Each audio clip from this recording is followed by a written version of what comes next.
Staging a home is typically something that people think of when they're selling their house, but a lot of what I'm about to say can be used regularly in your house, and if anything, it's going to make it feel way more organized, and that can do a lot for you mentally, especially when you're working from home. Rather than saying this is rule number 1 and this is rule number 2, 3, 4, and 5, I'm just going to start speaking, and I'm sure you'll be able to decipher different rules and guides within what I'm saying. The first question we should probably answer is, why do people stage homes? The reason why is that there is a psychological aspect to staging a house, and that underlying message is, look how easy it is to live here. There's no clutter, your thoughts can be clear, and you don't have to make a lot of decisions because the only things present in the home are the necessities. And since your place is so clean, visitors will have the impression that it's very easy to take care of, and they too would like a place just like yours. When staging your house, you want to take it one bite at a time. If you think about staging or organizing your whole home all at once, it can be a little bit daunting, it can be a bit overwhelming. So instead, the way that I want you to think of it is creating Instagram-worthy scenes throughout your whole house in different places. So what you're going to want to do is stand in front of different sections of your house. Imagine taking a snapshot photo of that one section and ask yourself, how can I make this one single area look like a decorator did it? Just keep repeating that process in different sections of your house, and by the time you're finished, you'll have a fully decorated and staged home. When it comes to decluttering, the golden rule is that if you're not using it every single day or it doesn't add any beauty to the house, you might as well pack it away. I mention this because of things like appliances that sit on kitchen countertops, toasters, additional microwaves, coffee makers, stuff like that. But what about the small things that you do use every day, like toiletries? Something you might want to look into are decorative baskets and other decorative pieces that can double as storage. Extra toiletries could go in a nice decorative basket. Extra utensils could go in a decorative vase or jar on the countertop. Extra pillows and throws that you have laying around could go in some type of chest. Now, you never want to go out and buy a bunch of items that are meant to be storage/decorative items, but then they end up cluttering the space in your house. But if they do fit in nicely and they can take care of the problem, then you've got a winner. And this also ties into another point about decluttering. You cannot trust that visitors will be able to look past your furniture and decorations and actually see your house. Under the circumstance of selling a house, this could go either way. Let's say that you have a home that was created to be a luxury house. That house probably has certain unique items and built-in upgraded features that the builder had put in the structure of the home. If you're to have heavy decor items and heavy furniture items, that could distract buyers from seeing any of those things, and we don't want that.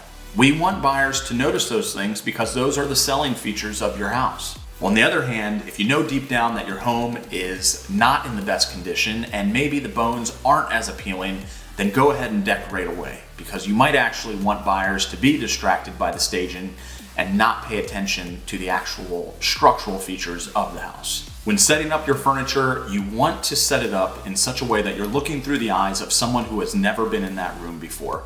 When a person enters a room, their eyes naturally tend to scan from left to right, just as when we read, at least here in America. They also scan from bottom to a midpoint. Maybe you would call it the horizon of sight. The reason for that is, one, because of the way we naturally read. Let's see what's on the horizon. The second is that the mind is measuring the distance of the room. So it's looking down at the floor, it's scanning up, up, up, up, and saying, well, where does the room end? Because of this, you're going to want to take your taller or larger piece and put it in the back far left corner of the room. This will make the room feel larger, because if the piece were located any closer to the entrance of the room, especially on the right side, it would make the room feel much smaller, and that person's impression would be, this is a small place. Let's talk about bathrooms real quick. Primarily, people like to see new and redone bathrooms, but it's not always in the budget to completely renovate a bathroom. However, showcasing a very clean and functional bathroom can come in a strong second in terms of appeal. After you're done scrubbing down your bathroom, your go-to should be a white shower curtain and white towels hung on the towel rack. This will give you that spa-like appearance, and almost anyone can appreciate that. Clothing closets inside of bedrooms, also known as mini hoarding stations. You need to be able to show buyers that all of their clothes from home are going to fit in your closet. If you have boxes of stuff down at the floor of the closet, if you have bags of clothes falling out every time you open the door, you're going to have to take that stuff and put it away in storage. A jammed-packed closet can make a buyer feel like there's absolutely no closet space. And even if you're not selling your home, how does having a closet like that not give you a bunch of anxiety? Animal.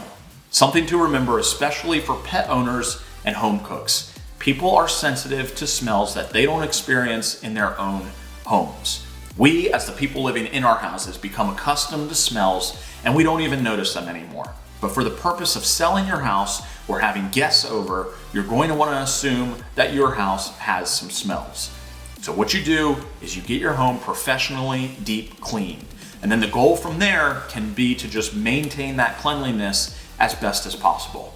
If you are selling your home, you're going to have to get into the routine of cleaning every 2 days.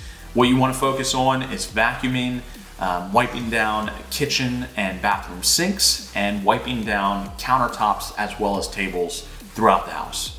So now hopefully you know more about staging a house than you did 5 minutes ago, since that was the purpose of this video.